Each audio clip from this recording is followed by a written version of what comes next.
Hello बच्चों, दिया गया प्रश्न इस प्रकार से है। पेडिग्री विश्लेषण से संबंधित निम्न में से कौन सा कथन गलत है? इस प्रश्न की मुख्य अवधारणा है।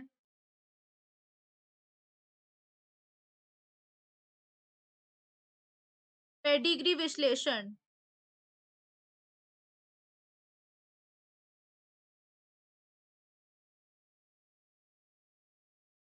पेडिग्री विश्लेषण जिसे हम वंशावली विश्लेषण कहते हैं।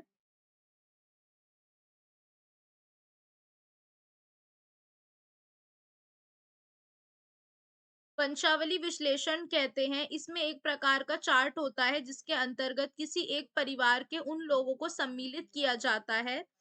किसी एक परिवार के उन लोगों को सम्मिलित किया जाता है कि जो जिस प्रकार के आनुवांशिक रोगों से प्रभावित होते हैं।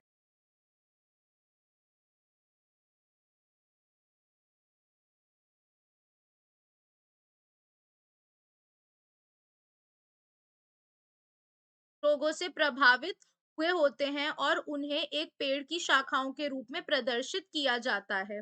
कैसे प्रदर्शित किया जाता है? अगर हम प्रदर्शन की बात करते हैं तो जैसे कि हम यहाँ पर ले सकते हैं कि यहाँ पर हम यहाँ पे जो नर होगा उसे हम ऐसे दिखाते हैं जिसका हम संगम हो रहा है किसके साथ? मादा के साथ।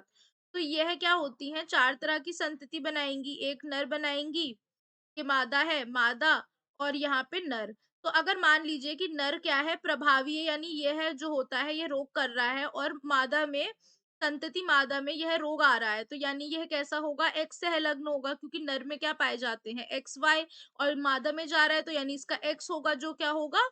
जो यहाँ पर एक्स से संलग्न होगा प्रभावी।